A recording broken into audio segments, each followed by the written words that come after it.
आजाद बोल इंडिया के इस वीडियो में आप देखेंगे मक्का शरीफ के खुतबे पर इसराइल का हमला, जुल्म के खिलाफ उठी आवाज से हुई बेचैनी, यूएई से गजा के लिए अब तक की सबसे बड़ी राहत रवाना, 1 करोड़ खाने की पेटियां लेकर हैवी साइज जहाज का सफर शुरू, गजा में 200 दुल्हनों की एक साथ हुई विदाई, जंग के बीच किस मुल्क की मदद से लौटी मुस्कुराहट, बताएंगे हम। इन 3 अहम खबरों के अलावा भी हैं कुछ अहम खबरें, कुछ अहम तस्वीरें। शुरुआत करते हैं इस शो की। सलाम कबूल कीजिए आदिल खान आज़ाद का। जुमा है, बड़ी खबरें दूंगा। इसराइल अब मक्का शरीफ पर भी अपनी बकवास करने से बाज नहीं आ रहा। गजा में 70,000 से ज्यादा लोगों को कत्ल कर देने वालों को अब यह भी बर्दाश्त नहीं कि मस्जिद अल हराम से उनके खिलाफ कोई आवाज उठे या मक्का शहर से किसी मस्जिद से उनके खिलाफ कोई आवाज उठे। ये चाहते हैं कि जिस शहर में काबा शरीफ मौजूद है वहां जुमे के खुतबे में इसराइल की कत्ल गारत का जिक्र तक ना हो। अब इसराइली मीडिया इस सब को यहूदी मुखालिफ हरकतें बता रहा है।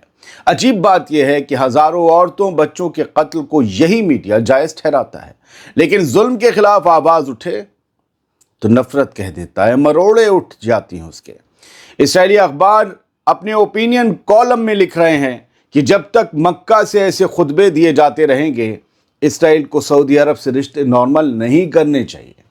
दोस्तों, इसराइल की तरफ से इसको ऐसे पेश किया जा रहा है जैसे सऊदी अरब मरे जा रहा है इनसे रिश्ते सुधारने के लिए, जबकि हकीकत यह है कि सऊदी अरब शुरू से ही साफ कह चुका है कि जब तक एक आज़ाद फ़लस्तीनी रियासत का क़याम नहीं होता तब तक इसराइल से कोई ताल्लुक़ वसी नहीं होगा, कोई रिश्ते नॉर्मलाइज नहीं होंगे। तो इसराइल को मक्का शरीफ से दिए जाने वाले खुतबे से भी प्रॉब्लम हो गई है। अब ज़रा समझिए कि 19 दिसंबर को अपने एडिटोरियल में इसराइली मीडिया ने क्या लिखा है। इसराइली अखबार लिखता है कि मक्का से होने वाले जुमे के खुतबे यहूदियों के खिलाफ नफरत फैलाते हैं और जब तक ऐसा होता रहेगा सऊदी अरब को अमन का पार्टनर नहीं माना जा सकता। द जेरूसलम पोस्ट अखबार के एडिटोरियल में यह भी कहा गया कि मक्का के एक खुतबे में यहूदियों के लिए बद्दुआ की गई और इसराइल को ज़ायनिस्ट दुश्मन बताया गया। साथ ही फ़लस्तीनी मुहिम की तारीफ की गई। इसराइली मीडिया का दावा है कि ऐसे खुतबे लोगों को ये एहसास दिलाते हैं कि यहूदियों से दुश्मनी गुनाह नहीं बल्कि नेकी है, और यही बात उन्हें सबसे ज़्यादा खटक रही है। मतलब साफ है, जुल्म भी वही करें, कत्ल भी वही करें और मस्जिद अल हराम से भी उनके खिलाफ या मक्का की किसी मस्जिद से भी उनके खिलाफ एक लफ्ज़ ना निकले, एक भी लफ्ज़। लेकिन हकीकत यह है कि मक्का, मदीना या किसी भी पाक जगह से जुल्म के खिलाफ उठी आवाज़ किसी की इजाज़त की मोहताज नहीं होती, उसे किसी की इजाज़त की ज़रूरत नहीं पड़ती। अब दूसरी बड़ी खबर सुन लीजिए। गजा के लिए एक अच्छी खबर है। यूएई से गजा के लिए अब तक की सबसे बड़ी राहत की खेप रवाना हो गई है। यूनाइटेड अरब एमिरेट ने गजा के लिए मदद के सामानों से भरा एक हैवी साइज जहाज रवाना कर दिया है। इस जहाज का नाम मोहम्मद बिन राशिद ह्यूमैनिटेरियन शिप है, जिसकी लोडिंग अबू धाबी के खलीफा पोर्ट पर पूरी की गई। इस जहाज में 1 करोड़ से ज्यादा मील्स लदे हुए हैं, जिनका कुल वजन करीब 7,249 टन बताया जा रहा है। यानी इस जहाज पर 1 करोड़ खाने की पेटियां हैं, गजा के लिए भेजी गई हैं, गजा के लोगों की भूख मिटाने के लिए। ये राहत मिशन ऑपरेशन शिवेलस नाइट 3 के तहत अंजाम दिया जा रहा है। ये जहाज़ पहले मिस्र के अल अरीश बंदरगाह पहुंचेगा और वहां से गजा के अंदर मदद पहुंचाने की प्रोसेस शुरू होगी। अंदाज़ा ये है कि ये हैवी साइज जहाज़ है, वज़न ज़्यादा है, हल्के चलेगा। इस वजह से ये जहाज़ जनवरी 2026 की शुरुआत में अल अरीश बंदरगाह तक पहुंचेगा, यानी अगले 15 दिन के अंदर। ये पूरा कैंपेन मोहम्मद बिन राशिद अल मखतूम ग्लोबल इनिशिएटिव्स की तरफ से 25 नवंबर को लॉन्च किया गया था, जिसका मकसद गजा के लोगों को 10 मिलियन से ज़्यादा मील्स यानी खाने के पैकेट्स मुहैया करवाने थे। 7 दिसंबर को दुबई में हुए एक बड़े इवेंट में इस मिशन के लिए 20,000 से ज़्यादा वॉलंटियर्स सामने आए थे। अब ये जो जहाज़ गया इसमें सामान क्या क्या है जान लीजिए।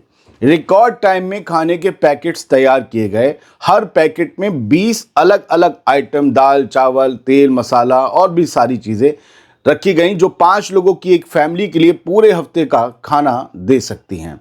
खास बात यह है कि खाने की क्वालिटी और न्यूट्रिशन का पूरा ख्याल रखा गया है ताकि बच्चों से लेकर बुजुर्गों तक सभी के लिए ये मदद मुफीद हो। जब गजा में भूख, बीमारी और तबाही लोगों की सांसें छीन रही है, ऐसे में यूएई से रवाना हुआ ये जहाज जिंदगी की तरफ बढ़ता एक बड़ा कदम माना जा रहा है। अब सबसे बड़ा सवाल यही है कि क्या ये मदद गजा के अंदर तक बिना रुकावट पहुंचेगी या नाकेबंदी फिर दीवार बनकर खड़ी हो जाएगी, क्योंकि गजा में आज सबसे बड़ी लड़ाई जिंदा रहने की है। यूएई से जुड़ी खबरें, ये वाली खबरें पॉजिटिव, आपको वो लोग नहीं बताएंगे जो नेगेटिव हैं, जो दूसरे किस्म की खबरें बताते हैं। गजा मदद पर ही जिंदा है, मदद से ही चल रहा था। जरा सोचिएगा, चारों तरफ से घिरे गजा को वो मदद कौन भेज रहा था? ये मदद कौन भेज रहा है? उन लोगों से होशियार रहिए जो आपको फिरकों के नाम पर बांट कर चांदी काटते हैं और अपना एजेंडा चलाते हैं। बाकी दूध का धुला तो कोई भी नहीं है, कोई भी नहीं, ना यूएई ना कोई और। अब गजा से एक अच्छी, दिलकश और खूबसूरत और रंगों से भरी खबर सुनिए। तस्वीर देखिए, ये कल की तस्वीरें हैं। गजा में 200 दुल्हनें अपने शौहर के साथ एक साथ विदा हुई। एक ही दिन में 200 लड़कियों का निकाह 200 लड़कों से हुआ, और ये वही लड़कियां थीं जिनके माँ बाप 2 साल की जंग के बाद पैसों की तंगी की वजह से अपनी बेटियों को विदा नहीं कर पा रहे थे। ये किस मुल्क ने करवाया प्रोग्राम? तुर्की के एक चैरिटी ग्रुप ने आगे बढ़कर इन निकाहों में पैसे और ज़रूरी इंतजामात से मदद की। तुर्की के खिलाफ बड़ा प्रोपेगेंडा और बड़ा एजेंडा चलाया जाता है, लेकिन तुर्की की ये खबरें, ये मदद कोई नहीं दिखाता। हम दिखाएंगे, हमारा तो काम है सबको मिलाकर रखना। इन दुल्हनों के हाथों में तुर्की के झंडे थे। गजा की ज़मीन पर तुर्की के झंडे लहरा रहे थे, देख रहे हैं, और स्टेज पर भी तुर्की के झंडे लगे हुए थे। क्या ये इशारा कम है कि तुर्की गजा और गजा के लोगों और फ़लस्तीनी आवाम के सबसे बड़े हमदर्दों में से एक है? गजा के खान यूनिस में हुआ ये मुश्तरका निकाह का प्रोग्राम टर्किश रिबात चैरिटी की तरफ से ऑर्गेनाइज किया गया था, जहां जंग और तंगी के बीच भी जिंदगी ने एक बार फिर मुस्कुराने की वजह ढूंढ ली है। मैं उन सबको दिल से मुबारकबाद देता हूं। क्या आप भी इन्हें और तुर्की को मुबारकबाद देते हैं? पूरा मिडिल ईस्ट इस वक्त बारिश से जूझ रहा है। कुछ तस्वीरें दिखाकर इस प्रोग्राम को आगे बढ़ा रहा हूँ। ये सऊदी अरब की एक तस्वीर बताई जा रही है, जिसमें कोई एक बेताब, बेचैन नौजवान अपनी गाड़ी को वो जो लहरें और जो सैलाब बनाता है बारिश से, हालांकि नदियाँ तो हैं नहीं, लेकिन जो सैलाब बनाता है उसमें गाड़ी लेकर घुसा और उसके बाद उसकी गाड़ी नाव बन गई, बहने लगी। तो बताया और लिखा भी है कि क्या बेवकूफ़ी है इस तरीके से अपनी जान को, अपनी गाड़ी को जोखिम में डाल देना। क्या आप जो है फिर तैरने लगते हो, फिर कहीं डूब गए तो फिर आपके घर वाले रोते फिरेंगे। फिलहाल ये सेफ रहा, ये बताया जा रहा है।